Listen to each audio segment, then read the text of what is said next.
Welcome back to another episode of the I Hate This Industry podcast. I am your humble and handsome host, Stephen Almeida, and this is my good brother, Daryl Reese Jr., the architect of the Gold Print, the legend, the man, the myth. Yes, indeed. Yes, indeed, man. How you feeling? I feel good, bro. I feel good to be back. Man, listen. It's It's been a minute. It's been been a a minute, yeah. man. The world has changed a lot since Mm-hmm. we've been gone. It's been a good minute. Yeah, A it lot is. has changed. A lot has changed, man. The I feel like that's my fault. Hold on. I feel like that's just life. We in a time where everything, not that we're in a time now. We've been here for a long while. Culture and life just move so fast. Like it almost instantaneously like changes. Like it's no joke when we in the instant gratification era, and everything just moves. Everything's just going. Oh yeah, man. Y'all think about it the other day. I was just looking back on when I first started just this film process to now. Just how much has changed with the world, how much has changed with me. Just seeing the growth, the setbacks, the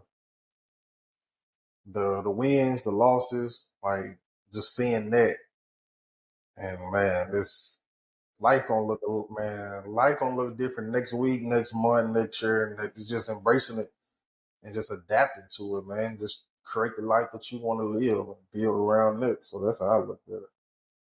That's a fact. That's a fact. I think about that every day. You know what it is? With when you have kids, I feel like you see life, you feel time more because you're watching it in real time. Like you're watching time happen. Like with my kid, I watch him grow and change every single day. I keep telling people that I tell people at work everywhere, like my son turned five last month. Not last month in May. He turned 5, and I feel like he just changed, not completely, but his personality, like another chamber got unlocked. Like his attitude, his personality evolved, like all of that, and it's crazy how it kind of, and it doesn't happen from one day to the next, but it feels that way, and that's what I think it is when you have kids. Like you're watching it in real time, so you feel it more. I feel time so much more, like because I watch it. Because when it's just you, you're not paying attention to that shit. You just outside living. I mean, yeah, that's my point of view. Yeah, day to I don't day. have kids yet, so it's just like some people around me have kids, and like I hear y'all story, and I hear this and that. So Mhm. yeah, I believe it. I believe it. Day to day, that shit. You see that shit real time, and Oh I yeah, watch my man. kid.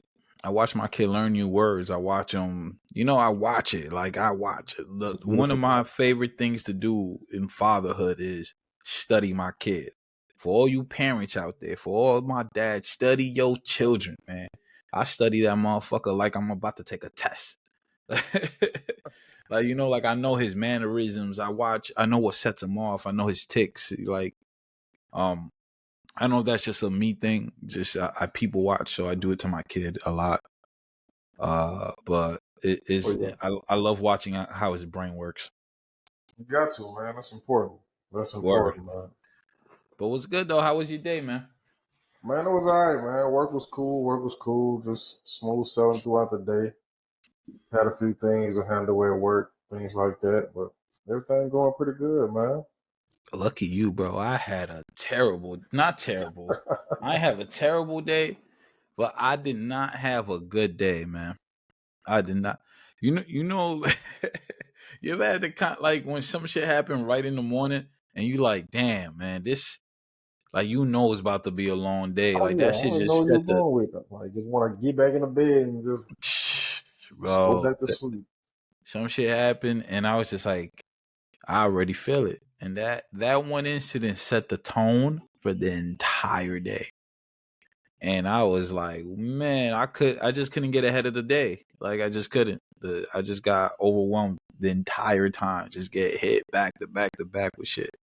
Um, Oh yeah. and then it's like hurricane season out here right now. So it's raining like every day, pouring rain. Sometimes it's like an hour, 2 hours. Sometimes it's 10 minutes, 5 minutes. And like my job is inside outside, so I'm outside sometimes. I'll be in the golf cart.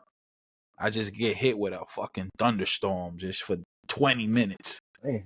Yeah, just outside. I'm soaked now. So that happened midday. Now the rest of the day I'm soaked, drenched, and then it get humid as hell. So it's not even like it's cool.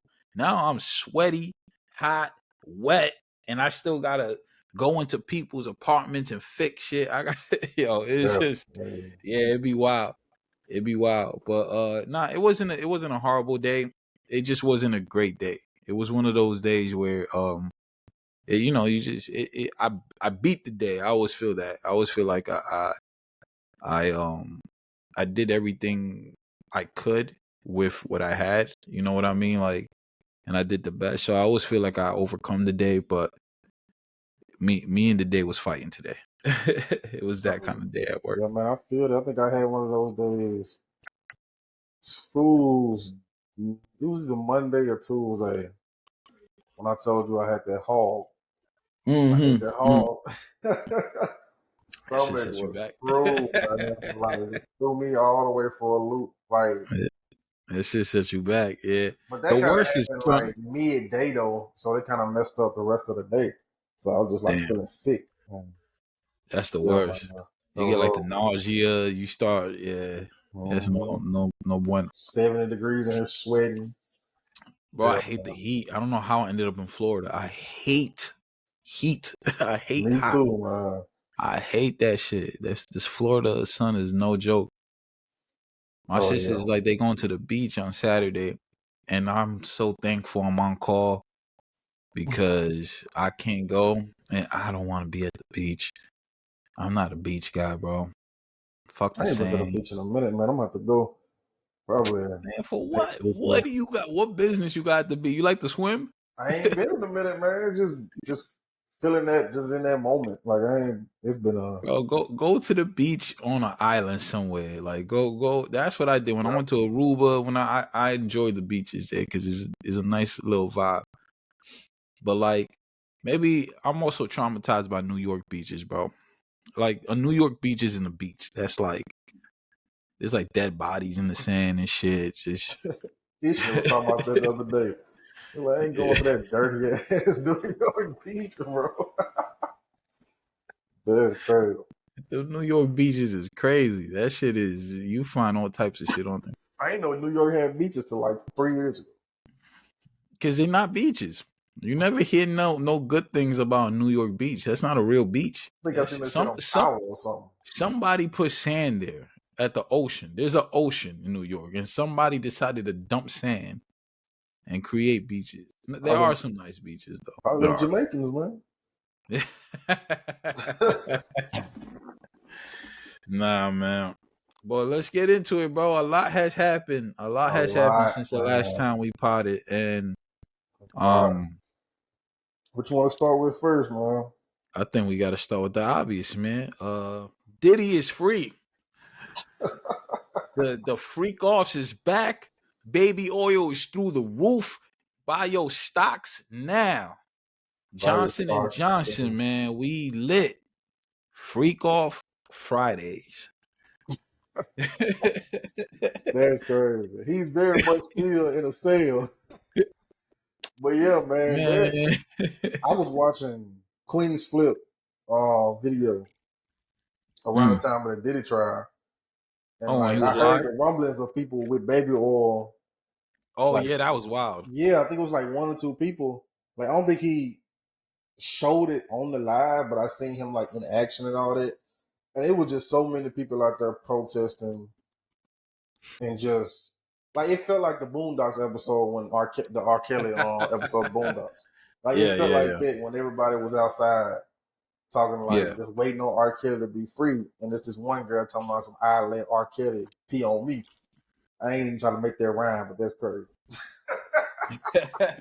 That's crazy. But yeah, like that was it reminded me of a Boondocks episode, man. And I'm just like, bro, what is It's going real. on? That's Like what is culture, going bro. on with society? I'm just like, okay, the main charges, the RICO charges, the racketeering and the um the situations with The that, he got off prostitute. on that.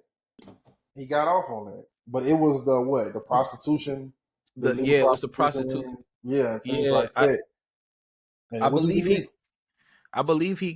he got the RICO charge dropped and the Mann Act charges dropped. Right. So with the situations that he got charged with was of course illegal. Prostitution. So what I think his sentencing is in October. I wanna say I heard it on the October Russell 3rd. say. Yeah, yeah. So yeah, like I heard them talk about that. And because what, he's Uh probably already served a year. They probably gonna give him 3 to 4. yeah, maybe. So when I think Trump that I think they'll when, give him about 4. so when Trump announced and signed a bill that he's gonna be the next president again, by the end of that term or the middle of that term, Diddy should be out. It's about the time Trump. And it's just I ain't gonna say it's gonna go back to normal. It's just like I want to tread lightly when I say this, but like when he do get out,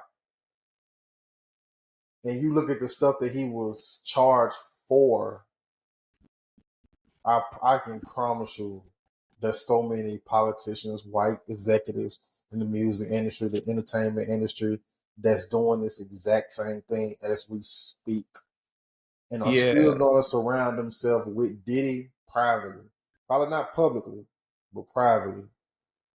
Uh So with that situation, like I ain't really gonna say too much on it, but it's gonna be interesting to see what his Diddy life look like once he get out. Because the things that he can do independently and make money, he can do it. He can get on Rumble, he can get on Kick, he can get on these platforms, and thousands of people are gonna tune in, donate, invest in whatever he's offering and things like that.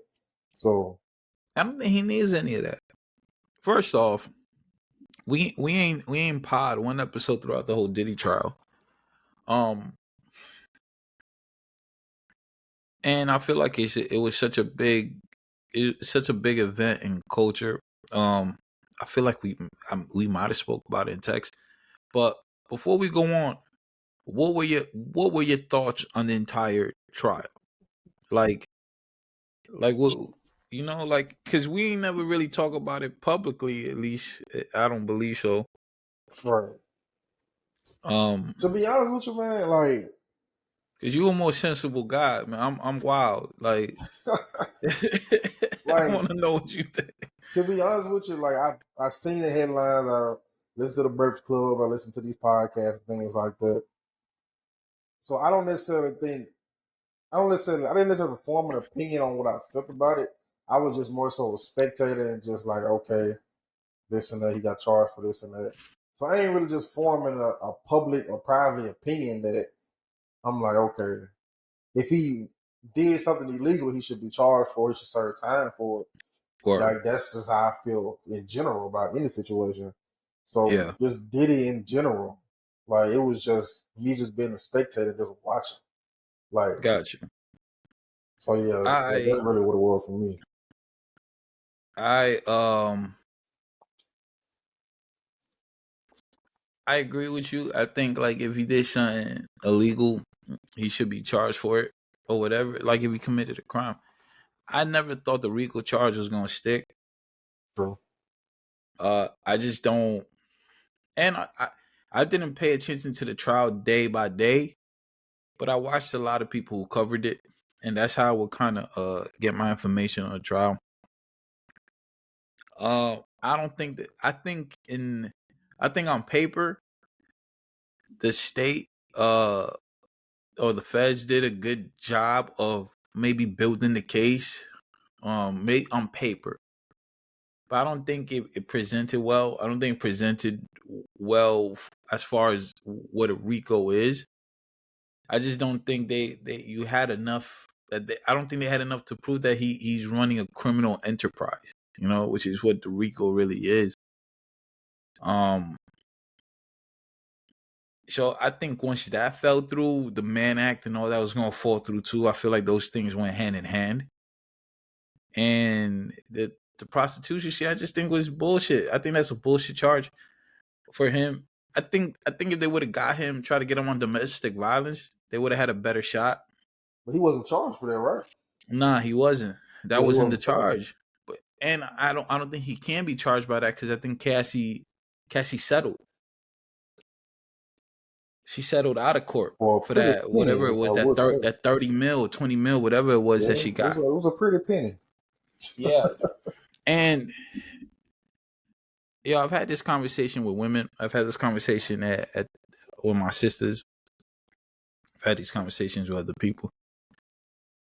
I get it. This is what people always bring up when I would have these talks. They say, "Oh, he got to her young. He manipulated her, and all of that." I agree with that. I think Diddy's a piece of shit in that instant. Do people change? Yeah. I don't know if he's the same human being today. Back then, whatever he did back then, sure, it was fucked up. A nasty person. I think he definitely manipulated her. I think he took advantage. I think all of that. But at some point, you have control of your life. You know what I mean? And I think during the court case, this is stuff I found interesting during the court case. They had a lot of like text messages and phone calls and all of that from like Cassie to other people, to like the sex workers and all that, threatening them. A lot of shit now. A lot of those sex workers are doing interviews now and talking, and a lot of them they really only dealt with Cassie. You know, and they said that, you know, they had a lot of instances where she was the one who was being like manipulative and aggressive and all of that shit. I'm not. I just don't think she was completely innocent in everything. So it's just weird. So it's like that's why I didn't think any of those charges were gonna really stick, because she was complicit in so much. And I don't know, bro. Then these sex workers you know, there's a few of them who are pressing charges against her now. Her and Diddy are co-defendants. Damn. Yeah, so it's a nasty. Yo, people, this is the entertainment industry. That's Hollywood for you. That's the beast right there. For people who crave what you saw with Diddy is the beast. That is the beast in 5D. That is what happens when you have too much power, too much money, and no self-discipline. And when and it he I feel like he felt untouchable for so long. Then you crash and you burn. Will people love him again? Of course. And there's people who supported him by not saying nothing. You know, like the silent supporters. So I think when he comes out, they're gonna love him again. I think he'll play his role in culture. I don't know what it'll be. I don't know if the entertainment business is what he does, but I don't think he's done. No, I don't think so. And like just listening to the Joe Budden podcast alone, like I was very observant of Joe Budden's behavior throughout this entire Diddy thing. Yeah. And when it first happened, I was like, okay, Joe Budden really ain't trying to speak on it too much. Okay. But then when everybody on the cast was saying piece of shit this, piece of shit that about Diddy, then Joe Budden was like, okay, I'm gonna jump on that train also. And just seeing certain people in that circle who have been in that Diddy circle and how they are trying to tread lightly when they speak about him, like it's something to watch and to something to pay attention to when Diddy is released. Because again, like it's gonna be very, very interesting to see those people that was quiet, those people that stood on the surface level when Diddy was in jail versus when he's out. So people Yeah. like that, like I have a very, very deep opinion on it that will probably last a whole episode. But it's just like stuff like that. A lot of people even pay attention to it. Like you see it, and so it's gonna be very, very interesting to see Joe's attention and Joe's opinion once Diddy is released. That's just one person. I think uh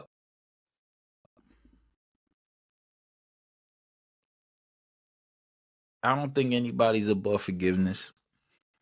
I don't think anybody's above grace. Uh I read that he's been in programs while he's been in locked up, like drug rehab programs and all that. I don't know if he changes and rehabilitates. I don't, because everybody at some point needs some type of forgiveness and grace. I think because Diddy is who he is, the chopping block is bigger. You know, like the guillotine is a lot sharper, and we judge more because he is a celebrity. He is Diddy, and it is what it is. And Americans are just fascinated by train wrecks. We're fascinated by celebrities. We're fascinated by that. But if it was just some regular dude, that was the argument the whole time. It's like, oh, white men do this all the time. You know, the white CEOs and do this shit all the time. I think it was Charlemagne who said, he said, yeah, but we gotta be better than that. True. You can't be like just because the white CEOs or the white man does it, like we should be able to do it. No, we gotta be better. So I think he fucked up. But I also think this is the other side of it. Like two things could be true. He could be a piece of shit. He could be a manipulator. He could be all of that. I don't think he's a sex trafficker. I think that's ridiculous, to be honest. I don't think he's trafficking women. I don't think he's trafficking men. Um, I also think that the media took the opportunity to try to expose him.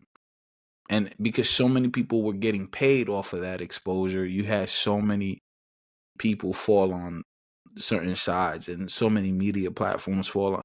And it just became a trial of like exposing this man's sex life and what he's into and trying to paint him as this animal. And it's like the shit that he was doing in the bedroom, that shit had no place in a Rico case. But at the end of the day, the jury decided what they decided, right? So it's like people don't got debate no longer. Cool. um Yep. but yeah, man, what Parks always say, P's and T's. What? What part did Parks he say? Parks be like, damn, T's and P's or some shit like that. It's short for the peace and love or some shit, whatever. uh I wish everyone the best. Oh yeah, man. I hope Diddy rehabilitates and becomes a better person, comes out and does even greater things. You know what I mean? I don't think anybody should be exiled. I don't think people are like, I don't think anybody's above or below being forgiven or below grace. And if we want to get into the messy shit, I'm saying, speaking of Grace, she ain't showing our boy Grace. oh Nikki. oh shit, yo, Nikki going off. Nikki going That's off. crazy, man. That's a crazy lady, man. Yeah, Nikki's also really good at marketing. So she understands the internet very well. But Nikki's also extremely emotional. If we just look at her history of being publicly outraged, I don't really know what's up with her in the whole situation. Ain't I don't nothing know what's up.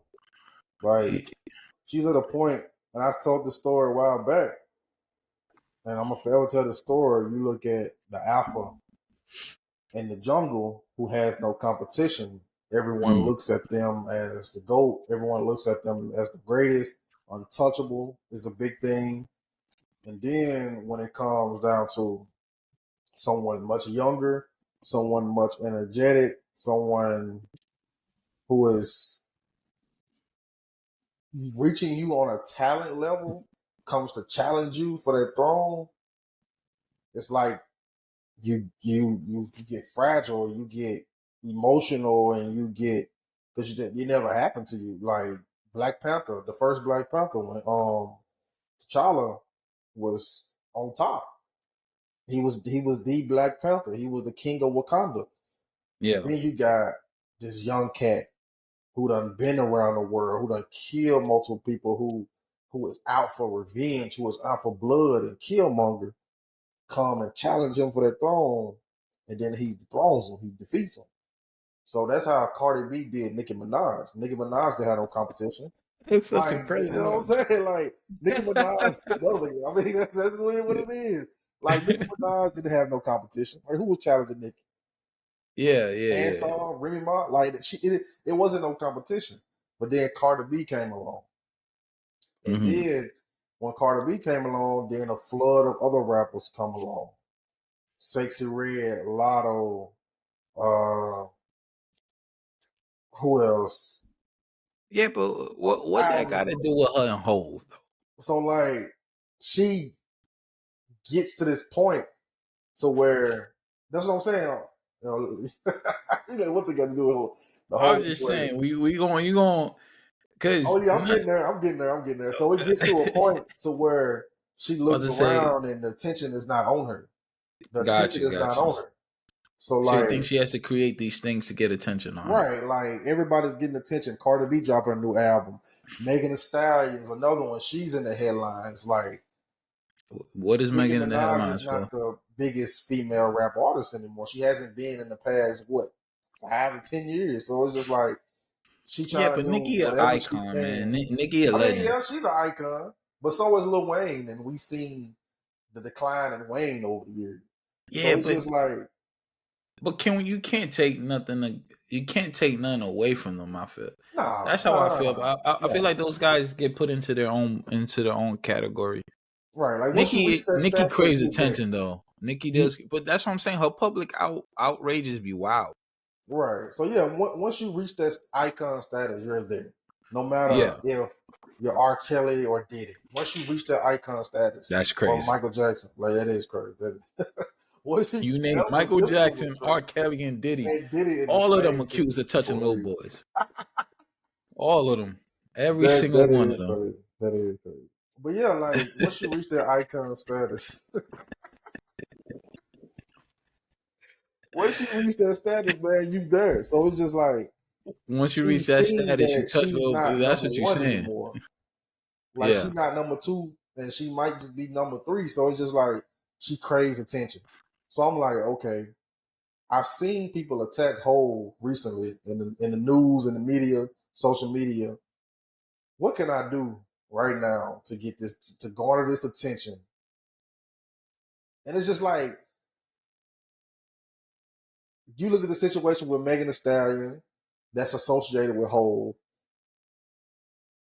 and then you look at the situation with like you see the situation with Megan Thee Stallion who attached to Hove, and then you got Young Money, and then you got their rivals, quote Mike. unquote, TDE, and now she coming as Sizzle. Yeah. So yeah, it's just like I say that all to say is like you said, and that's the conclusion. Like she just attention seeking. Yeah, I think so. I think you think it's all attention? What if she's like legit in her claims? I mean, you take that to Bec- court. Like what you going on social media for? Like have we officially seen legal proceedings, legal documents that are stating because and somebody for her, it shouldn't take her long to file these Well, paperwork. well, what if she hasn't? It just hasn't become public yet. I You know mean, what that's I mean? public records, though, right? Like all that is public Uh, records, and the journalists unless that she's been trying to do it behind the scenes and it hasn't gone public. You know, she hasn't. Maybe she's trying to settle it outside of court first.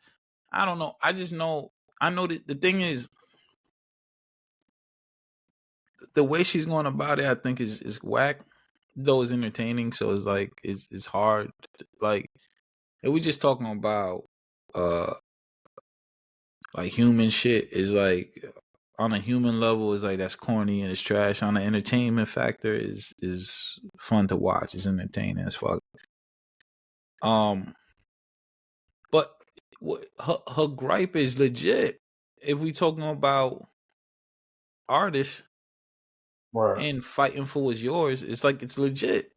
If I she mean, helped yeah, build the platform, if she was done wrong and she fighting for that, 100%. because for them to offer you 1 mil when the value is like 100 is wrong. But Slap you in the have no face. leverage if you have no paperwork that says that. Maybe that's where she stands, and we've seen that time and time again, You run a in the checkup, music industry. but they never give you leverage. They never give you. But the problem with that is that Hov fights for that. He fights for leverage for artists, and Rock Nation is supposed to be artist friendly, but Rock Nation has been behind a lot of fuck shit. Yeah, them Like contracts. Rumor is them contracts ain't too. they're not artist friendly, and that's not the first time we've heard about that. Granted, I think Nicki's gripe is about the title situation, so I don't know if that's a Rock Nation thing. Rock Nation might be the company, but like I don't know how that's structured. But I don't know if her fight is with Rock Nation or what it is. But we've heard the Rock Nation deals are crazy. It's not the first time. Like La Russell had a big issue with that. There was a few, I can't think of the other people, but I've heard it way before that. And Hove is not always artist friendly. It's because we've seen him be artist friendly in specific situations. So we go, damn, he's for the artist, but Hove is a shark. At the end of the day, he's a businessman. So every deal ain't gonna be a good deal. Sometimes it gotta benefit him. You know, when he was at Def Jam, he did fuck shit and he did dope and he did good shit. You know, like we've known that that the Rockefeller thing was fucked up.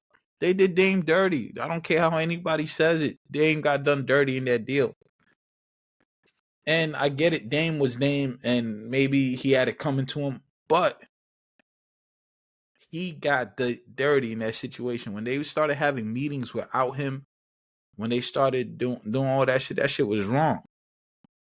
When the idea was to build this independent brand, to then go and do and become codependent on the guys that wouldn't give you a deal or wouldn't fight for you in the beginning. You know what I mean? So Hove hasn't always been the artist friendly guy. You know what I mean? I think Hove is somebody who's great for the culture and has done a lot and has advanced and has pushed things beyond what I think what we thought it could be in the music industry and in business. It doesn't always mean that he's always going to be the good guy. You know what I mean? Maybe in this particular instant, he's the bad guy. Right. And then you gotta ask yourself in Rock Nation standpoint, and just from a business standpoint, like we're both business and creators. Is it lucrative? Is it good for a business? And will a business stand? Can you produce long term success with a business if you're giving every artist 80-20 splits to where they're getting 80 and you're getting 20? No, you can't. And that's what I'm saying. It's just not. So so like It don't make sense. it's damn near impossible for, even if Jay-Z is not the one signing off on this, he's the face of it. He's the face of Rock Nation. Even if it's dead signing the checks and things like that and doing these deals, he's gonna get the flack for it. He understands that he knows what comes with that. He took the president deal at Rock Nation. So it's just like he know what he signed up for. Yeah, And he'll stand there and take the punches. yeah, I just think that I think like Nicki is using the optics of Hove against him. It's just like they trying to use Hove has built himself up to be this character in the culture. It's like so there's nothing you can do but try to defame that character and tear it down and try to prove everything that character says it is. Try to prove it against it. That's how you try to defeat it. But I just think business shit should be dealt with business. Like when you what she's doing online is the entertainment shit, and I don't even know what the fuck happened with this scissor shit. I don't even know how scissor got involved with this. Collateral damage, bro. Because the whole shit was like, when was this? What the whole? The Jay-Z, Nicki Minaj stuff on That's Twitter. been Like, like when a was, week ago. It's like a week ago. damn, so you know what I'm saying? So it's just like, I don't even know when the scissor shit just happened. I don't even know what the fuck happened with scissor. What I it don't started know. with Punch. Like, Punch posted a song from one of his artists called Broken Barbies. And Nicki Oh my Minaj thought god. that was a shot at her. And so she went on this whole she went on this whole rumble Wait and a all minute. this. And she attacked Scissor why? Because Scissor's the only female over there. I mean, she's not the only female, but It was something she tweeted, and SZA responded, basically just saying, "I'm not going to dignify this with a response." Then they started pulling up receipts. Nicki Minaj saying, "I never asked you for a feature." SZA dropped a text message showing Nicki Minaj asking her for a feature, and then Nicki Minaj drops receipts of SZA in like 2011 go bashing Rihanna and Nicki Minaj or something like that on Twitter. And this I'm shit just is like, stupid, bro. do you know the shit that I was talking about in 2011? This shit is so stupid. Like, so yeah, it's just, And then oh Punch going at it with fucking academics. This shit is so crazy. yeah, that too. Like, it's TDE and Jay Z versus the world at this point, man. It ain't even about Hov no more. It's just TDE versus, oh, Broken Barbies. I am lyric. like social media, man, is, I can't wait till it comes a day to where I don't have to rely on it to push what I'm doing. Like the day I I mean, can do what I need to do and not do it and not be on social media. there's never gonna be a time where you could. So this is the thing with social media, right? Honestly, social media doesn't matter beyond a promotional standpoint, or because nothing is ever gonna beat boots to the ground. Nothing is ever gonna beat that. Because if you had an album that you did right, and let's say you have a physical copy of it, right? I promise you, going around to different locations, giving out your CD, or finding different places to perform, doing all that, open mics, going out, doing all that, you're gonna gain more traction being outside, promoting your shit, being outside with your shit, being outside, living your craft than you are just creating content. You know what I mean? That's gonna generate more interest because people want to see it in real time. I feel like social media and all that from a creative standpoint is the afterthought. You know what I mean? It's the platform you're using to try to promote all these things that you are creating. But I don't think an idea can live on social media. I feel like there's a lot of artists like that. A lot of creatives, not just artists. 'Cause I'm not just talking about music. I feel like there's a lot of creatives who just live on social media, show the uh the craftsmanship of it is not, people don't see it in real time. And that's why you got a lot of these, who was it? Was it Summer Walker, one of those art that she had like terrible performance when she first started out? Yeah, And I she was think it getting was. her, I think Ari Lennox too. It was like a lot of these artists, they're just terrible performers. Look, Ice Spice, terrible performers when they started off because they had no. It was ideas that just lived online because it's easier to put it out.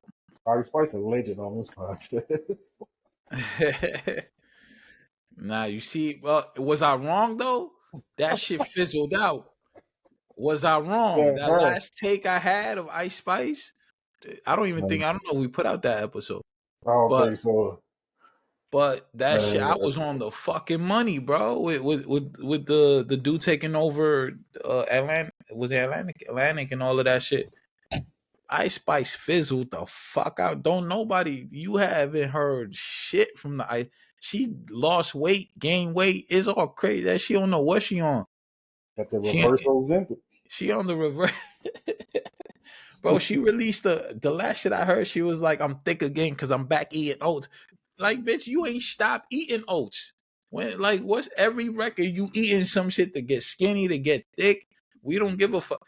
She don't make music for me, so I don't care. I just think she cute and she from the Bronx. I support. I'm a Ice Spice supporter. on Disrespect. the on the contrary, I love Ice Spice because she's from the Bronx and like it's cool. But I was not wrong. She was is not real. Ice Spice is not real. It's just a product. what, That's what are we talking about? I don't know. We talking about stage presence with artists and stage presence. Not stage presence, Something. social media presence. Social media, yeah. So, um, you're gonna get more traction and more response from being outside and being active with your craft and active with your talent. Uh, the internet can only get you so far. Social media can only get you so far. So you don't need it. I don't think anybody needs it because if you just decide to dedicate your life to this thing that you're doing, and every day you just went to different places, then you went to different cities, then you went to different states, you would eventually become successful. It's undeniable because you're outside moving, you're outside viewing, you're outside doing things that's generating interest. You know what I mean? Like that's why I love comedy, the art of comedy, because there's comedians that um the hustle is so crazy, man. Like being at open mics every day. There's comedians at open mics every single day. Um, building the craft, building the craft, working on a stage presence. You learn how to talk to crowds, different environments, different cities, different towns. And you might never your online presence might be trash, it might be very low key. It just takes that one good show that somebody pulls out the camera, records. Then it might be you might get booked at a certain nightclub where there's another comedian that's headlining that has a bigger platform than you. Boom. Oh shit, he like you. He might come open up for me in this tour. Like that comedy grind is serious and you only become successful. And granted, there are those social media comedians that pop because that's one route to do it. But you have seen with those guys, they tend to struggle when it's time to get on stage because they haven't harnessed that craft yet. Because being on stage is a craft. And that's my point of what I'm saying is like, if you outside really doing this shit, the online shit, the social media just adds on to it. You know what I mean? That's true. Uh, but in the entertainment industry, that it's backwards. You know what I mean? The entertainment industry is build up your social media presence, then go outside. I Where mean, yeah, where man, that's true. That's true. where in They kind of reality, being outside should build your social media presence. You know what I mean? Right. I mean, yeah, that got me more thinking about the film aspect of things. Like, we got two screenings this year that Yeah. we're doing, and it just got me thinking. Like, man, like I want to do not like a tour, but do more than just do more screenings in places throughout the city, throughout outside areas, New Orleans, Atlanta, Florida, things like that. Like I want to do not just the foundation film, like the next film, the other films that we develop, and things like that. Yeah, I think And a tour is legit. I think that's legit. I don't know if this is the right film to do it with, right, but um I think that should be on the drawing board for oh yeah, when we feel it's time. I think what we do is we hit different cities up and show the film. But see what and that's where we talk about taking the craftsmanship to a different level cuz when you get the creative minds together, it's not like yeah, we go on a screening tour, but with that we bring talent, we bring artists, we bring performance. Like we could damn near build an entire festival around the screening of a film.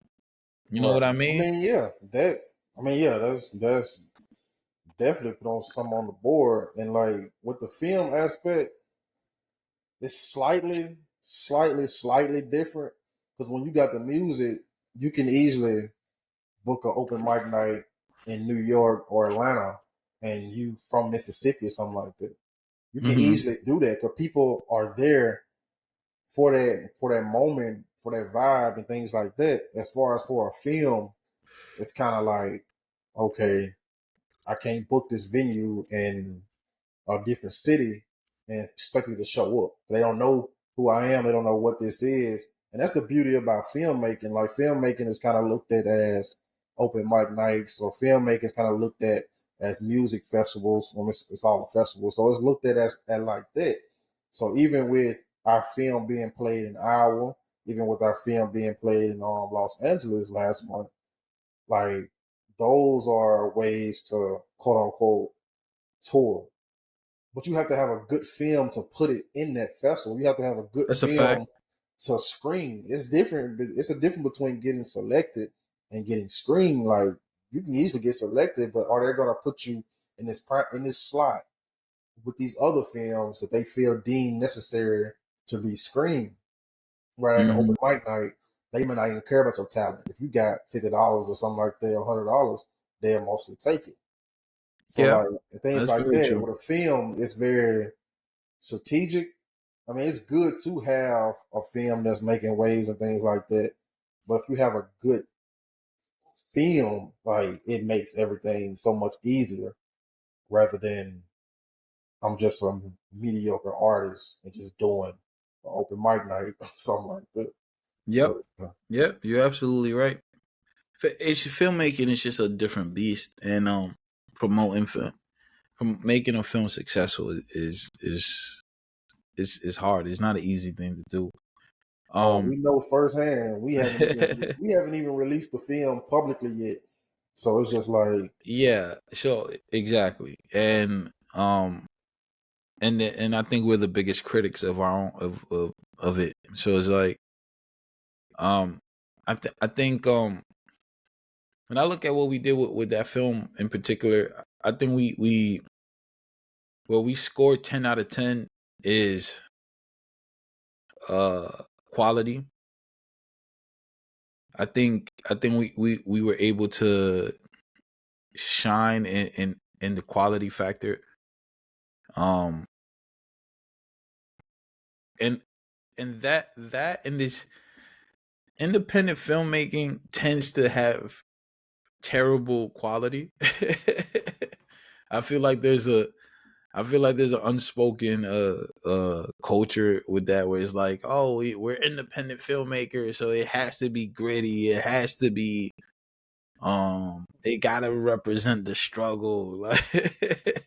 Like but like your first shit should be as fly as the last shit you ever made. You know what I mean? Like you should make your first film like you're making your last film. You know what I mean? that you got forever and a day to make it. Like you don't have Exactly. to rush. Exactly. So I feel like you capture that shit like on a different level, and I feel like that shows in a lot of the nominations that we get.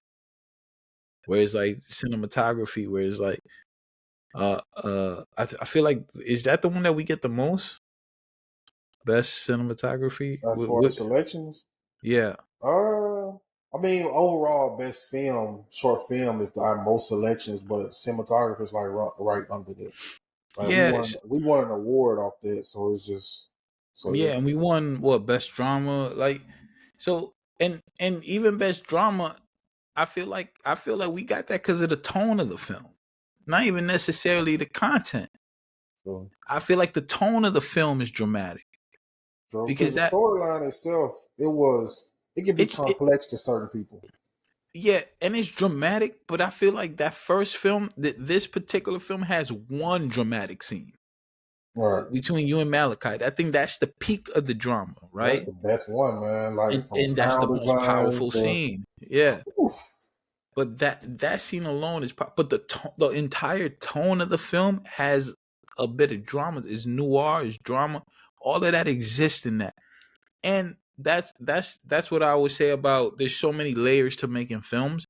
Where if you're communicating story through tone, if you're communicating story through cinematography, you're communicating story through acting. You know, there's so many layers to it. So we captured a lot of that with this film. I feel like and that those are all elements to creating a great film, and now making a great film successful. That like I said, that's a different story. Um, Absolutely, man. I mean, that's the beauty of filmmaking. It's just like we have this luxury of time and we have this luxury of getting and creating a good quality film from sound to the cinematography to like all these different elements and tones and things like that. So like we have this luxury in that. So with the timeline that we're in now, as far as the film, like we're going through film festivals right now, and it's just like we're getting selections, we're getting non-selections, we're getting awards, we're getting nominations and things like that. And it's a beautiful thing to see. So it's been a beautiful process and it's been a beautiful moment. But man, the real work don't start till the film is out. So it's just yeah, like the the select few people that have seen it and liked it, they are the lucky ones. yeah, And like I feel a sense of like just excitement towards next year and when the film is released in the fall and whenever we announce that due date and things like that. So that's when the groundwork begins. Like yeah, we have to go like boots on the ground, like you said earlier. Like we have to tap into a different level of marketing in that, and that's going to require funds. That's going to require traveling and things like yeah. that. But before we even get to the release of the film, like we have to, like I want to create a semi-viral trailer somehow. Word. Like I Yeah, want this trailer. I want people to be commenting. I want people to be talking about this trailer. So when the film is out, they're like okay, like me, I love when the product is done. I love the marketing aspect of it. It leads into the release of that project. So this film next year is just going to be dedicated to that. And just next year in general is just going to be filming in general from marketing the film, from creating and developing a new film. yeah, So like next year is just going to be a whole different cycle and pattern and things like that that I'm very excited for. And just since we on this filmmaking subject, like man, this has been a beautiful journey as far as the film festival circuit with multiple selections. Like since we last recorded, we won another award. We got selected to two or three more film festivals. And yeah, man. then It's so real as fuck.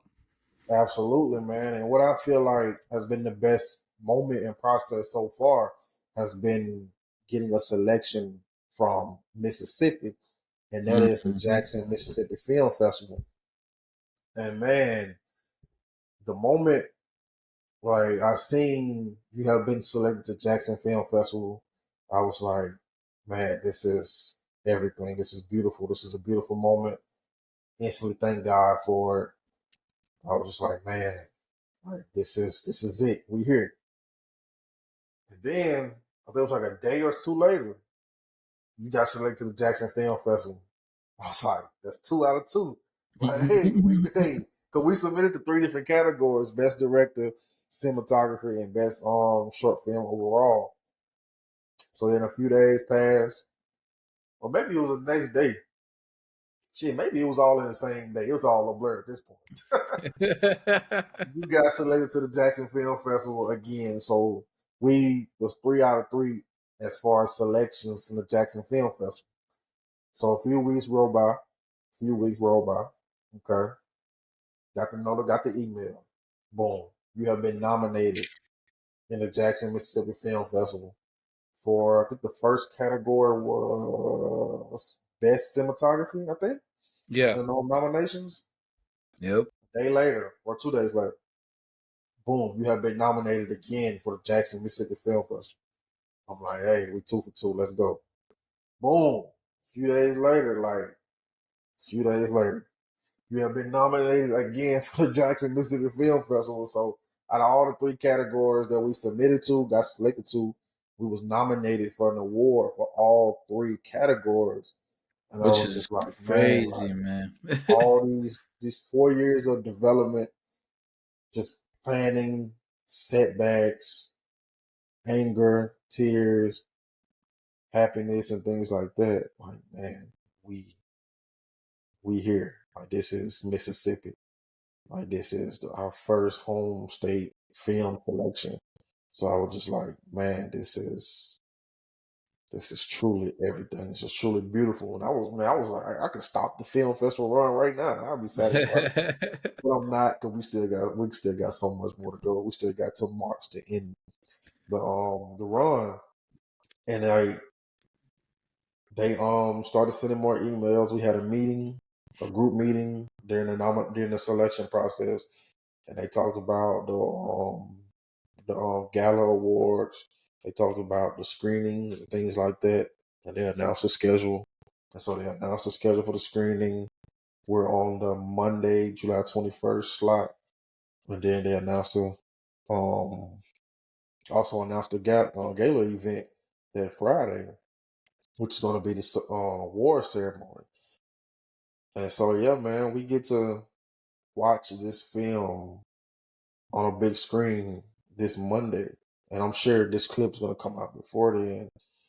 And it's going to be the first time I see it on like on a bigger format screen than the TV. So, like, that's going to be truly everything. I'm going to try to hold in all emotions and things like that. But that's going to be truly everything to witness. And on top of that, we get a chance to do a Q&A. So I don't know how that process is going to work, but I'm nervous for it. I'm excited for it. Like, friends and family are coming out. Like, I feel like this graduation all over again. Yeah, man. Like, I haven't had my entire family under a roof, sit in an area like this since graduation, since my high school graduation, and Oh, that's what word. it's feeling like. So it's just like that is a beautiful moment, and I just want to like just thank like all the organizers and things like that, like Miss Young, Candace, Maximus. Like, I want to thank all these organizers for recognizing this film, like recognizing like the birth of this universe, the birth of this creation that we created, that we developed, and that we filmed. And I always say, man, let's begin. Like, this is always the beginning, and I'm I'm excited, man. Like, there was so much motivation that fueled me throughout the years, like recently, the past few years, since childhood, things like that. And I put it all into this film.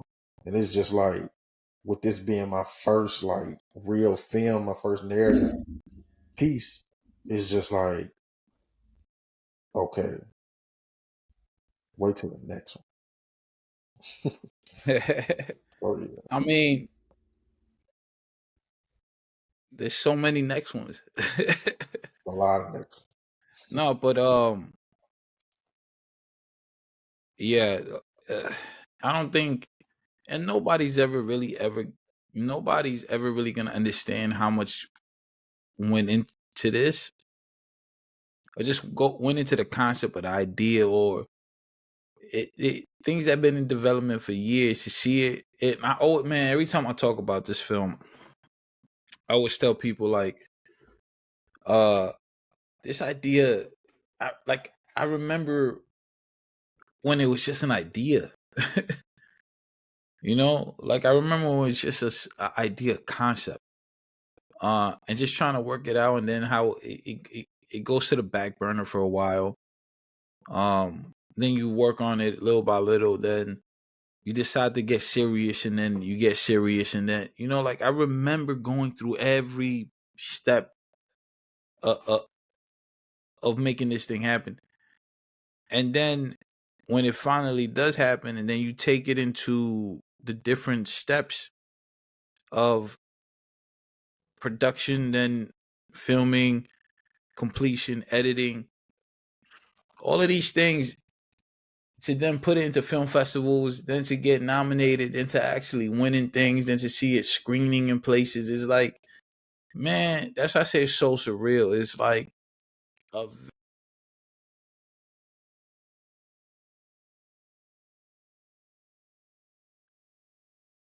why is it doing this? It's a very surreal thing to so yeah, it's super. What the fuck? All right. It's surreal going through the whole process. And watching it go through the different stages, watching it go through the different festivals, watching the nominations, watching us win some of them. Um, the premieres that happen in LA, the premieres in Iowa, now Mississippi, it is, man, I almost don't believe it, to be honest. And I feel like it's so, I feel like in my head it's bigger than what it is. But then the reality is we created something and put it outside. That's what I mean about being outside. Because we could have made this shit and imagine we just made it and put it on YouTube. And I'm not saying there's anything wrong with that. I'm saying it making the rounds, it being put into the festivals, it doing all that it's doing, it's building the equity of the film. You know what I mean? Absolutely. And that's important. You know why? Because next year when we submit again, or not next year, the next film when we submit again, what the fuck? Next film when we submit again is gonna be. Video went Oh, out. yeah, hold on. Damn.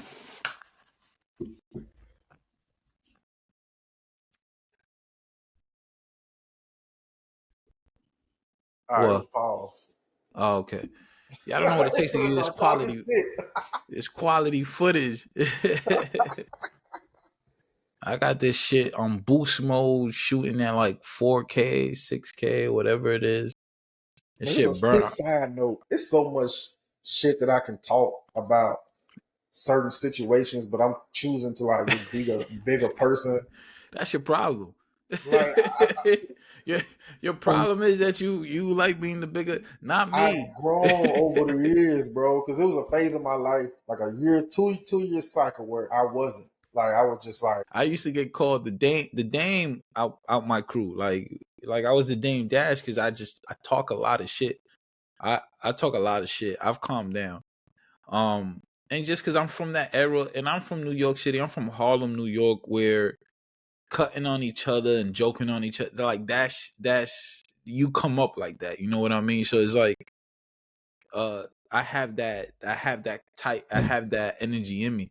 So I get like that a lot. When I get excited and I get in my zone, I talk mad shit. And that's just what it is. Especially, and I like stunting. I'm just from that era. I like stunting. I'm more humble. And God, I'm a God fearing man. I go to church every Sunday, so I'm chill now. But back in my day, woo, I talk my shit, and I could back it up. um, besides all that, I mean, yeah, that's what yeah, it is, man. It's just like I only can tell my experiences and my stories and how I feel about situations, exactly. and it's just like certain stuff that I never forget, and it And so, adds yeah, fuels to what I'm doing. Like it add like the fuel to the flame to what I'm doing. So it's just like and it's part of the story. right, like it's a part of the story that like I told myself like okay, I talk about it. Like even the situation, the first two episodes that we did on the pod, like I was like, okay, that's just stuff I just had to get out about my 100%. experiences and things like that, and I can only tell the truth from my side and what I deem is And could necessary to put and out. because it got you here. I'm not all those Absolutely, experiences I went through as well is what pushed me. absolutely. So like certain characteristics in films Some are based on true stories and past events and throughout life cycles and journeys and things like that. But yeah, man, that's just the beauty of who I am and what I do.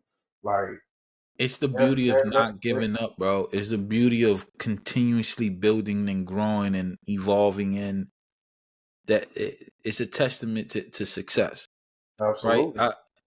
Um, I'd be lying if I said this not a part of me, and maybe this I just got more healing to do. I'm only human.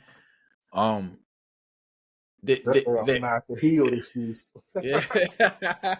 I'm only human. Nah, I'm I'm only only human. human. Yeah. I'm only human. I'm healing, bro. I'm in church every Sunday, bro. Don't put the God working game on me. on me. But there is a small part of me that it it's like I don't want to say my adversaries. It's just people that I've been at odds with or that I separated with at some point of doing business or creative differences or whatever it may be.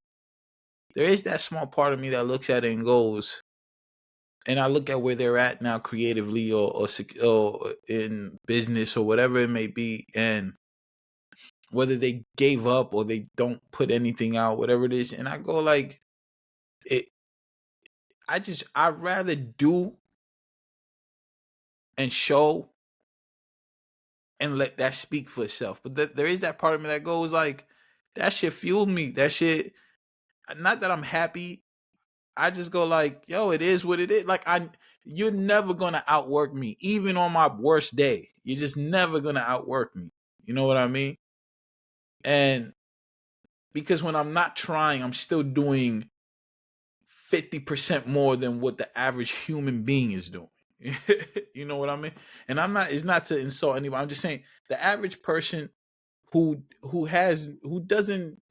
not uh trying, or the person who's just living day to day, on my worst day I'm out working. I do more than that. That's all I'm saying. So if you don't try, there's no way you're gonna compete with me, and it's not even a competition. But I look at them niggas like, yo, y'all not even in the same. We not even in the same Uh-oh. category. Here it comes. We not even in the same category. It's insulting. It's insulting, bro.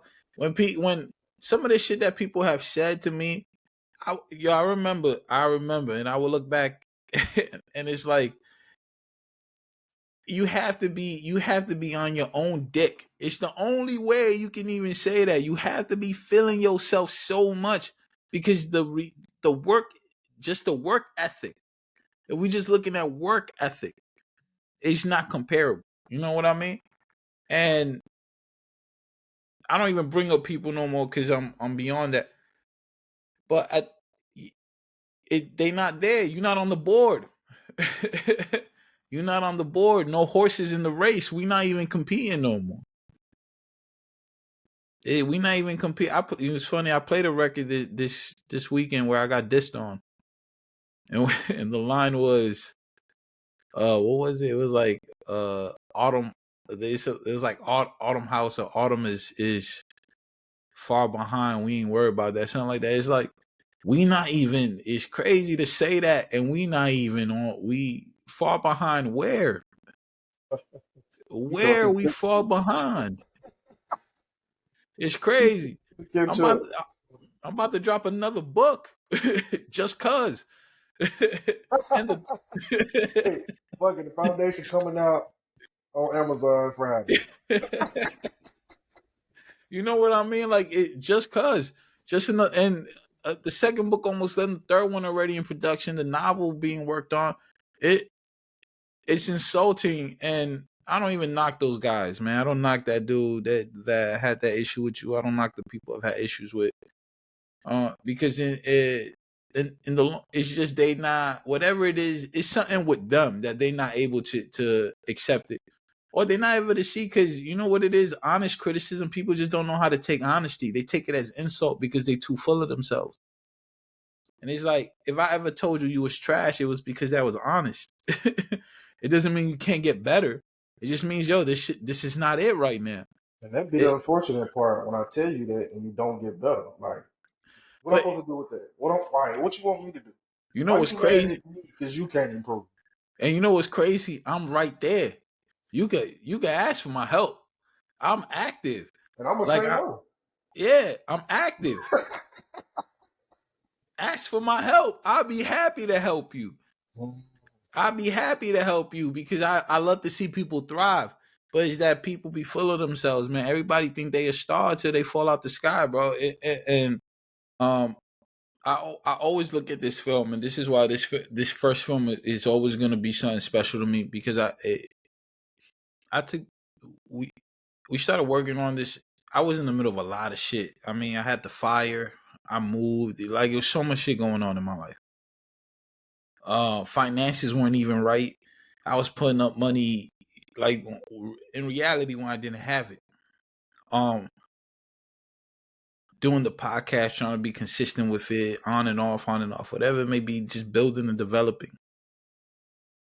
But it's having somebody on the other end of that understood, that could see like where you at, where you good at, where you're not good at, and being able to compensate on their side for it. Being able to see like we have a goal in mind. However we got to reach it, we're gonna reach this goal. If it take a little longer, if it take uh more money on one side than the other side, if it take whatever it may be that needs to get done to reach a goal. And we achieved that. However we got to it, we achieved that. When I'm mailing you a mic to help record on set, you know what I mean? Every little detail that went into making this thing happen. Um, Absolutely. and I look at that, and then I look at being when I'm in person, and for a lot of this, I'm not in person for a lot of this project.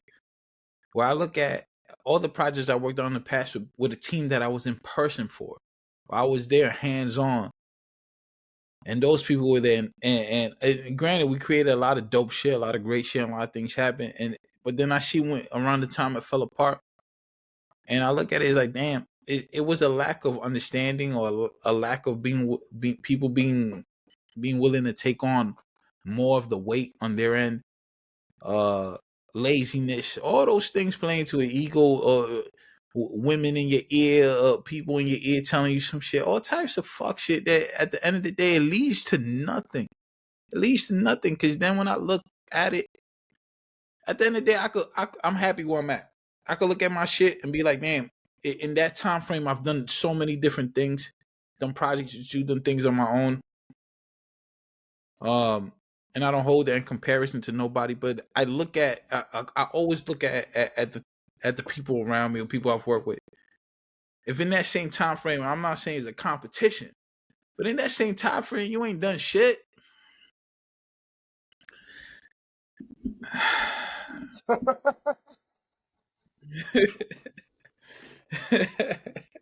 Man, this boy. If you ain't done shit in that same time frame, you ain't working hard enough. If this film was the only thing that I've done up to my life so far, like as far as the endeavors that I'm doing, Mm-hmm.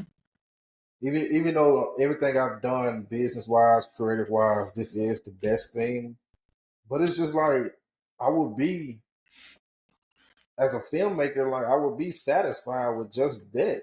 As far as where in like presently, not like this is the only film I ever put out. Like, of course not. Like we got so much more work to do. But this Yeah. project as a whole consumed 4 to 5 years of my life, and it's gonna consume another year because we still gotta release it publicly next year. Oh, So it's just like, and you haven't even talked about the album. man, It's a whole album that you worked on. But still, so we gotta talk about that privately, man. There's some yeah, records on there, bro. I still wanna, I still put wanna like put get out. out because those are special records, and it's just Yeah, like, I think it needs to be restructured just for obvious reasons. yeah, big obvious reason, Yeah, but my point and the is, obvious reason that I think might, I feel like if I did lend a hand, that obvious reason might, you know, might be but a it has to solution. go in a different direction though. Yeah, it has to be in a different direction. I only bring that up to say, I just bring that up to say you've put in a lot of work over the years. You've created a lot of things. You've been a part of a lot of great, whether people have seen it or not. The film itself is the completion of the film and it being in the circuit and where it's at now is it just speaks to all the work that's come before it. You just wouldn't have the perspective for the taste that you have, for the quality, the standard of quality that you have, for the persistence that you have in creating something, if you didn't go through all those trials and tribulations that brought you here. So I feel you when you say if this film is the only thing that you had up to this point, but the reality is not. And that's the point. That is not. That there's so many things that lead up to this very moment. And that's what I mean for everybody else. And I'm not talking shit about nobody. I'm just saying, catch up. I'm just saying, catch up. Man's called me a French fry. That's crazy. Calling me a French fry. Why? You a French fry? That's some old school shit. Because I need to catch up. It was full delusion from like just the whole thing, and it's like the main thing. I think the main thing that I got out of that is enhance the quality with each release. We are not in a position of going backwards. Yeah, also, but then I'm gonna put my foot on your neck. I'm gonna put my foot on your neck. Also, just be patient with what you're working on. Like this film process and just like patience was the biggest thing with this. And I'm glad I took my time with it because the quality reflected it. Like if I would have rushed it, the quality would have showed. If I would have, bro, you could put this shit out as a silent film. Right, like it would like if I would have did this shit out as a silent film and it still be just a silent film. Wow. That's the quality itself would be. It speaks for itself. You know what I mean? Absolutely, man. So yeah, it just taught me again enhance the quality with each release. So that taught me if I'm doing this video with this insurance agency, my battery just died. Like if I'm doing this, damn, why? Oh, I was gonna say why your mic went out. Mic went out too. You hear me? It went out for a second. Oh, we're talking about quality. My shit just went out. No, laptop quality ain't bad though. Nah, we've been going for we've been going for over an hour. But yeah, man, just enhance the quality with each release. That shit look good with that light. But I'm saying it's not bad at all. Nah, that shit look good. Like enhance the quality with each release. We are not in a position of going backwards, man. No, not at all. Not at all. And I think I just by where we were at with developing that first film and how we're developing the second film, I could just tell by our conversations that we thinking a lot different. We thinking a lot more deeper.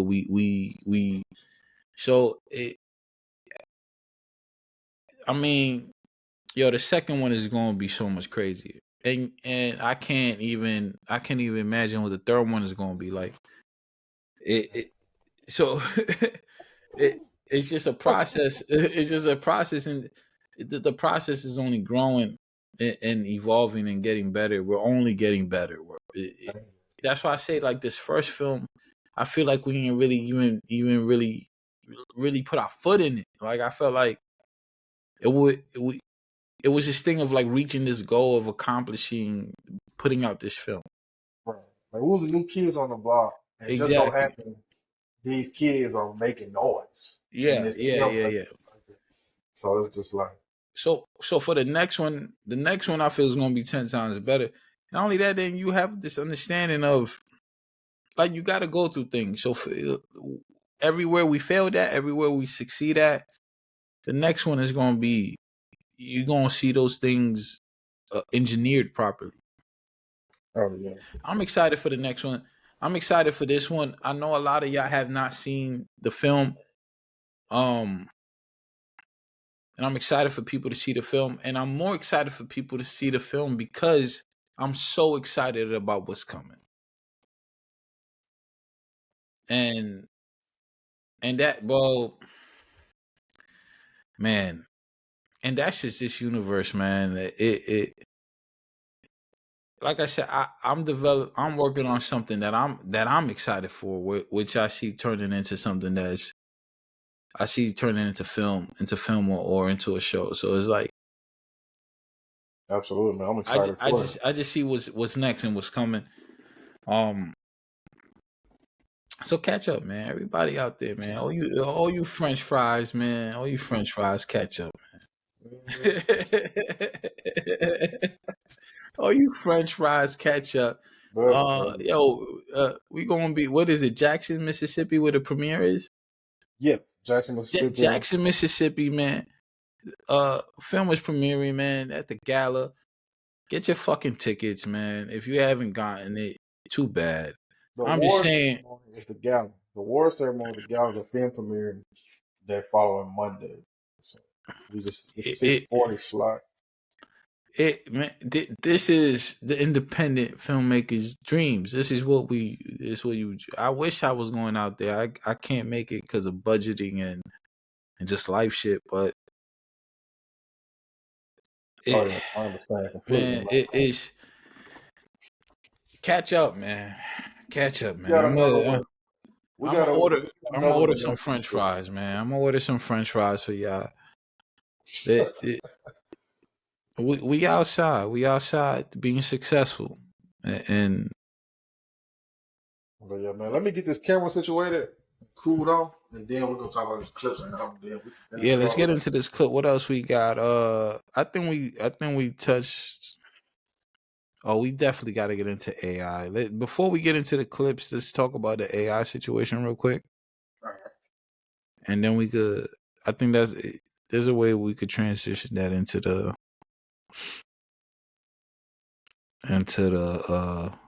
clips album. All right, we good? Yeah. But yeah, we got 5 batteries and all of them on like 30%, 20%, that 17. Yeah, that's why I keep them. I always keep one charging on the wall, like at all times. Then the one that usually be in the camera be full. So when Yeah, I'm it gonna try. dies out, I start switching them out and charging. Because by the time it dies, the other one's usually at like 50%. Okay. But Um, this one probably we probably got like 15 minutes on this one. I think we could make it in 15. But yeah, AI man, what's since we last So recorded, man, life has changed and AI has changed damn near even more. 100%. I got some notes on this I wrote down that I want to talk about. Give me 1 second. Uh,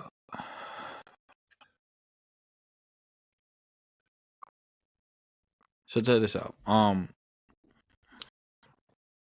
So virtual.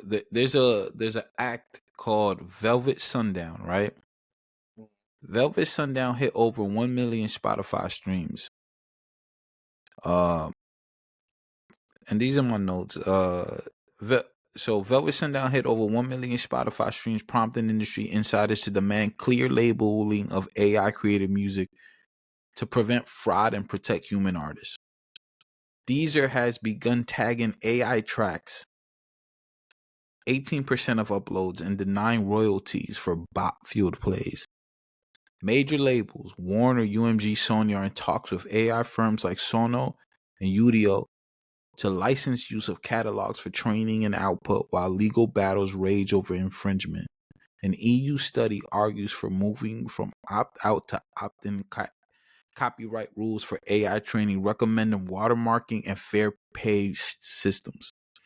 In the US, the Recording Academy is spearheading the Human Artistry campaign and advocating for legislation like the No Fakes Act and the T and Elvis Act to curb unauthorized voice cloning. There's more.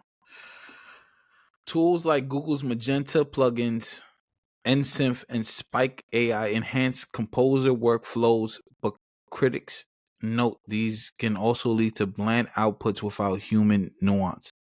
AI is demo creating music making, but no, that's some other shit. What's the other one? This one. Advanced detection models now distinguish AI music with up to 99.8% accuracy, but robust and generalizations are ongoing challenges. Ethical frameworks such as the EU's trustworthy AI are being adapted to guide responsible generative music development. That's just in the music industry, right? I got some notes for the film industry. Hold on. AI visual effect tools accelerate workflow, storyboarding, scene tweaking, assess manipulation, race ethic. No, the Directors Guild. Okay. The Directors Guild of America has firmly opposed alterations to original films using AI, warning against mutilating a director's vision. Moon Valley, backed by DeepMind and artists like Natasha Leone, launched Mary, a tool that empowers filmmakers to refine scenes at detail levels from backgrounds to camera angles rather than generate whole sequences from scratch. I could keep going. I wrote a bunch. I got a bunch of notes for this, but all those things, if you listen to that, I took those notes down, and I wanted to say that because at the beginning when we started this pod, AI was relevant and it was active. I don't even think Sono had launched yet at that time. Yeah, Where now there's so many AIs now. There's literally AI bands. I think Timbaland signed an AI artist. like, Feeling a wild boy for that one, boy. Yeah, he bugging. The beat, yeah. So yeah. But and there's been policies being passed, laws trying to be passed. So much is going on with AI. And I get it.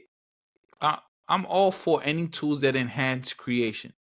I think AI should be used as a tool to enhance, should be used as a tool to help formulate ideas and construct ideas. I don't believe because there's always going to be a lack of humanness to it, right? No matter what, because it's always going to be very data driven when it comes to AI, and I use AI every day. I feel for the artists. I feel for artists who are trying to come up, who are trying to find the right sound, trying to create, because there are now AIs that could create the perfect record.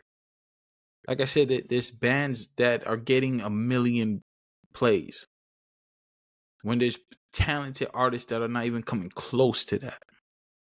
So AI is on the uprise. In a very short time period, there's going to be a lot of jobs replaced by AI, as they have already in the entertainment industry. And it's sad to say, I love music. I am an artist myself. I am a musician. I am a creative in that field. I find myself moving further and further away from music, as much as I love it, because it's becoming so much of a science thing. It's becoming so much of a 1 + 1 = 2 thing. AI is even further making that a thing, and I just don't know at what point it's gonna revert back to it being about what good music is, or music that what's the maybe it's very specific to me, because I fell in love with music because I fell in love with it from a place of where I could feel it, from a place of feeling. And the reality is, not all music that's successful, that touches people today, is about it coming from a place of feeling. Because you could just plug those things in, those equations into an AI and produce a record. I don't think there's anything wrong with that. And there's now, like I said, a lot of policies that are fighting against those things being monetized and being like, I understand all that, because I still feel like real people who create real music and put a lot into it should be compensated properly for it, as opposed to just learning how to program a machine or a system to create the music. But tools are tools, and they're like, it's such a slippery slope. And when it comes to filmmaking, even more so, filmmaking has become, bro. Have you seen some of these? Like, I've seen some of these AI film clips, and it's like, damn, it, it makes you go like, dude, should I even create something? You know? I'm joking there, but I ain't gonna do it. Go, go. What? I'm gonna say some people need to be using those. Oh, you better go to Improper Elements and create you, man. But yeah, man, but yeah, filmmaking and like filmmaking with us being in both in music and in filmmaking, AI hits those industries more than anything, Yeah, and especially. writing, and writing. It's Oh yeah, very AI is very very prominent yeah, it's like in writing. a AI has casted damn near a shadow over writing in a way, and Yeah. it takes the art out of artists. And so Mm-hmm. you can look at there's so many benefits to AI. Like there's so many benefits of like you said, I use it daily. I use it for work. Mm-hmm. I use it for business. It's my I use personal it assistant. exactly. So like even when I'm creating summaries and all that for a film, like I'm using it. Like I heard Issa 100%. Rae say the same exact thing. And I, I so I use it a lot for frameworking. Like almost every one of my ideas, I use AI to framework it and to flesh it out a little bit. absolutely. So it's like the way I personally look at it is I'm Tony Stark and AI is my Jarvis. Mm-hmm. That is exactly how I look at AI. Yeah, I like that comparison a lot. From the moment we started this pod until now, the the way that shifted in music, filmmaking, things like that, creating these scenes, creating this and that, and using AI in these aspects. Like we haven't fully seen an AI movie in the movie theaters yet. I don't think we're going to see it right now because it's going to be a lot of blowback. But best believe there's AI being used in these VFX. 100%. I don't think there's been a movie that's come out in the last, let's say, 5 years that hasn't used AI. Exactly. And I was watching a little bit of the first Mission Impossible last night that came out in the 90s, and they talked about artificial intelligence. They talked about crypto and things like that that was seemed like God level technology to them. And Mm-hmm. now fast forward 28, 29 years from now, boom, it's access. It's ChatGPT is free. It's Sora is free. Was you can use certain things, certain plans, and whatever. But like you have this access for free in your hand, a palm in your hand. Everyone has a phone and things like that. So the advancement of AI is like I ain't gonna lie to you. When I first got into the music, if I had the chance to create an AI artist that can do like a hook for me, like a Nina Simone or R&B hook or something like that, I would have did it. I ain't gonna lie Yeah. to you. When I first started doing music, like when I first started working with artists and executive producing and things like that in like 2019, I would have 2018, 2019, I would have did it. I would have did it. Like Yeah. if I had that accessible back then, but I wouldn't do that now. I wouldn't do that, especially not to the point to where like how I would have took advantage of it back then. But it's just Yeah. like when it comes to AI, for one, it's already information that's on the internet, and two, you got to ask yourself: is there integrity in this? Mm-hmm. Like, Mm-hmm. and people that have different stances on there, they'll say they'll throw integrity out the window, and things like that. But it's just certain things that I wouldn't use it for. Like, I wouldn't if I'm doing like it's a slippery slope with me. If I'm Yeah. doing promo for something, I might dib and dab in it. I will. But if it's like the main course meal, I use it for the appetizer, but I wouldn't use it for the main course meal. If that makes sense. Yeah. It's just from a creative perspective. As a creator, it, there's a there's a there's like a piece of you in the things that you create because it's shaped from your perspective. Right. It's shaped from and that comes from your experience and your life. There's no way to. emulate that. You know, there's no way to mimic that. You could get just from somebody. I'm somebody who uses AI. When it comes to creating things, a lot of it comes from personal experience. I feel like that's what makes things relatable, especially when it comes to media, when it comes to entertainment, when it comes to those levels of art form, whether it's a book, whether it's a film, whether it's a show, whether it's music. It's those intimate and introspective perspectives that really connect people and connect the art to people. And I don't think AI is at a point where it can recreate that just yet. Still in the beginning. We're still in the baby stages of it. Not Yeah. even close to what it really could. So I mean, it's gonna get a lot crazy with the Neuralink and things like that. So it's moving quickly. So I don't know. It's the future. So it's scary, bro. It's a scary future because at some point you got to realize that's right. You got to watch Ready Player One when you get the chance. Really watch that movie because you're gonna see it's a Ready Player One and Idiocracy. Watch those two movies, and I promise you're gonna be like, damn, that's crazy.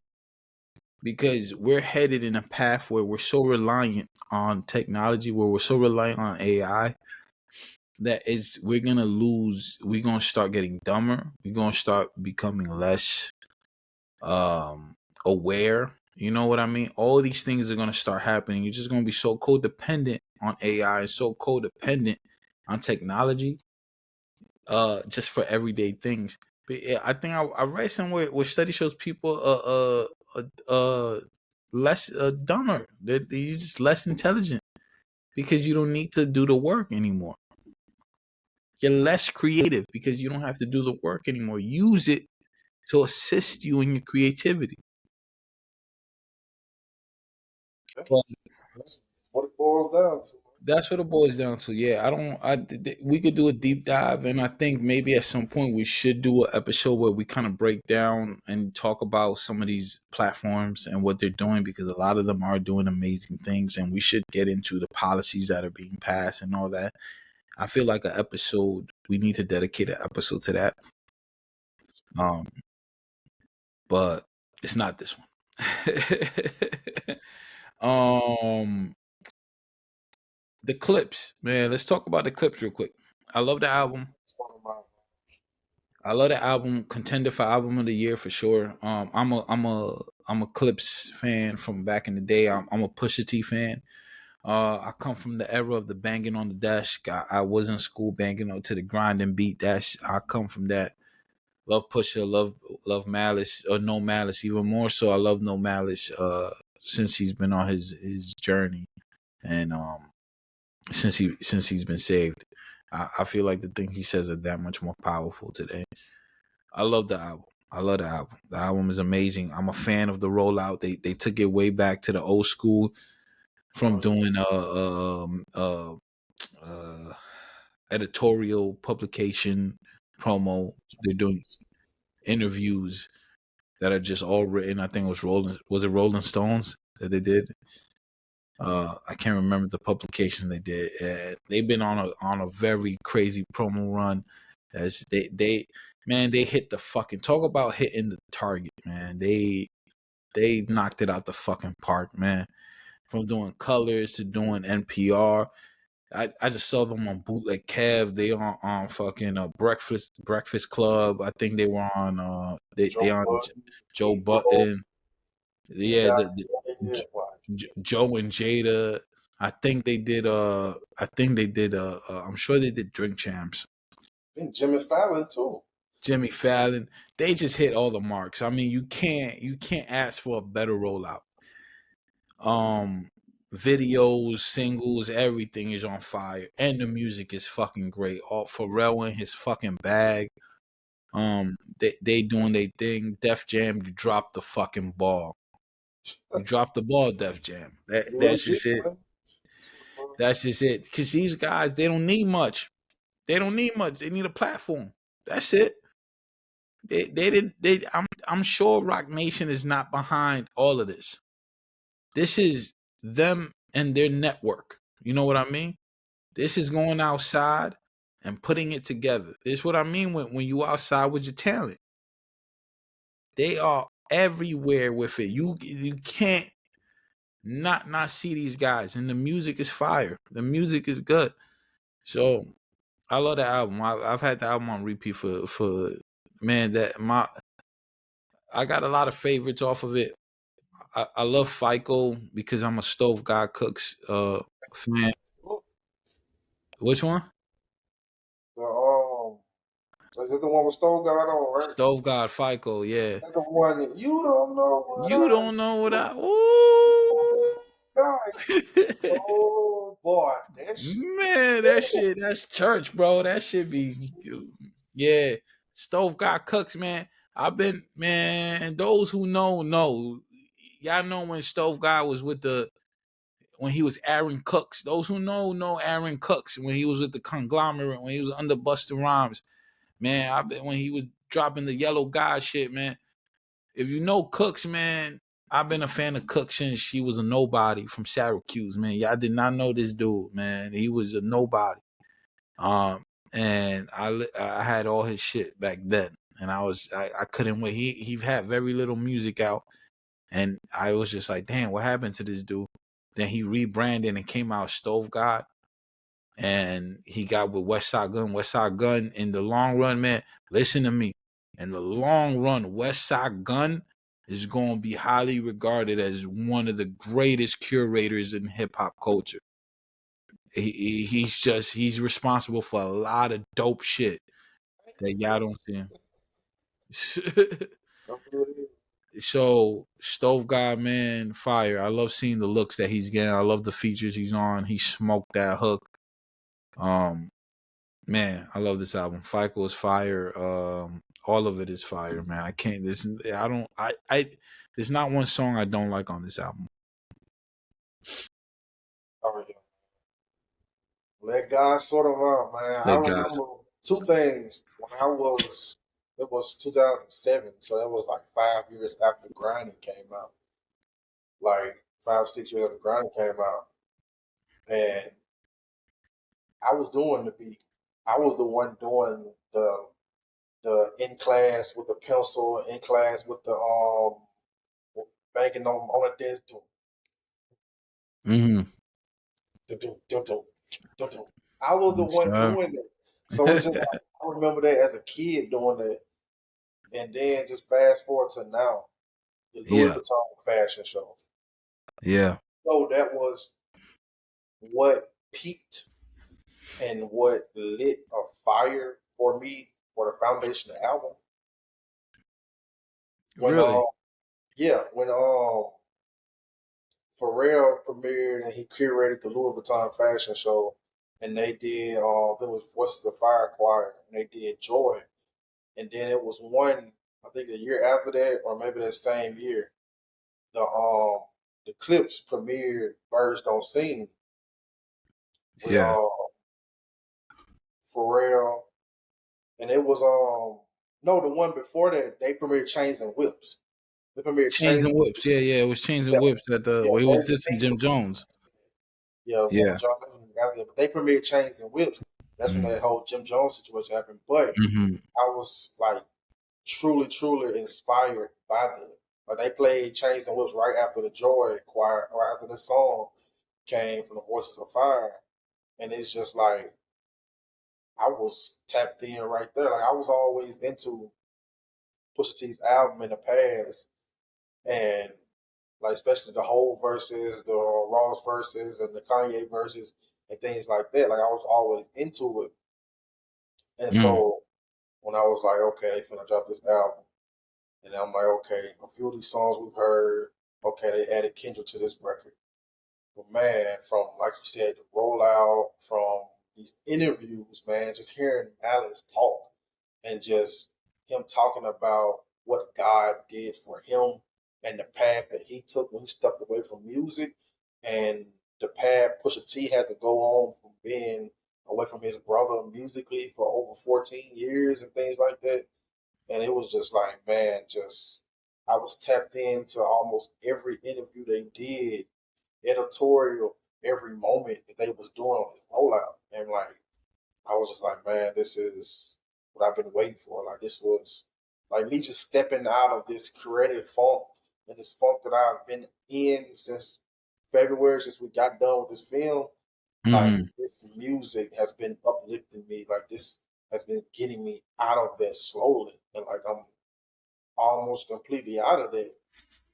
And just hearing Birds Don't Sing, just hearing Chains and Whips, POV, FICO, hearing Chandelier's verse with Nas, like just hearing Soul Mm-hmm. God, hearing Tyler the Creator on these records, and hearing So Be It, it's just like, man, this is the music that I love. This is the music that I've grown to love over these past few years. And it's just like, man, like I was hoping for a whole verse. Like I was really hoping for it. They sent him a few records. Like he got Chains and Whips, So Be It.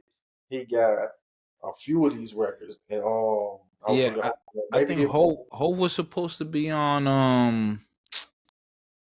a few uh, of them, So Be It too. I know that. yeah. He said, but I think they did. I think he didn't get on it because he did the. I think he did the Rock Nation deal, so it was like kind of. I think that was part of it. I Right.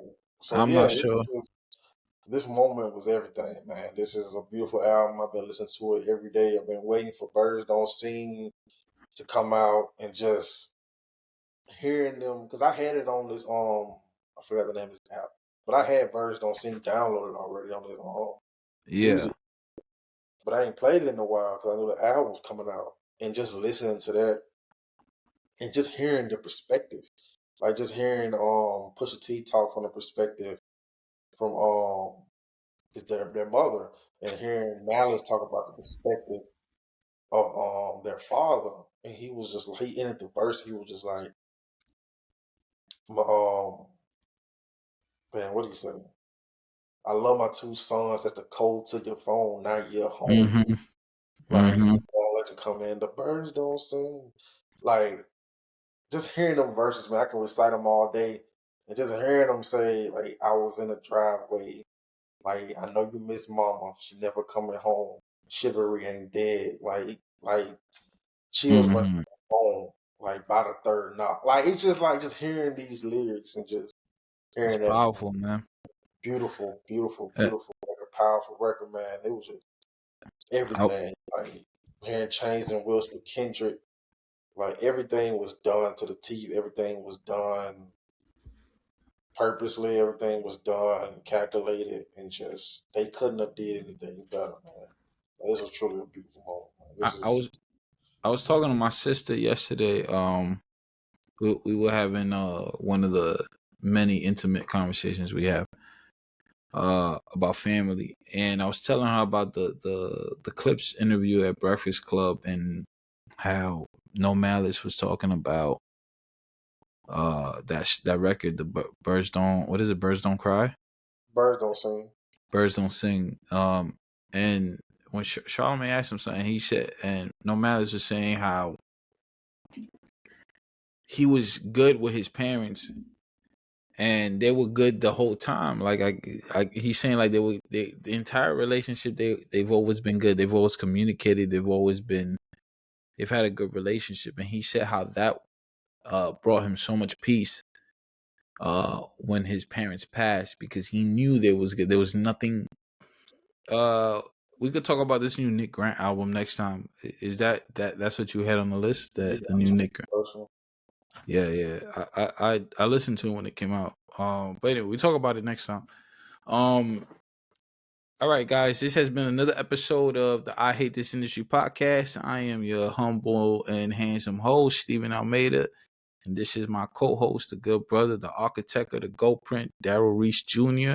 Yes, indeed. And man, it's good talking to you. Until next time. Absolutely, man. Peace.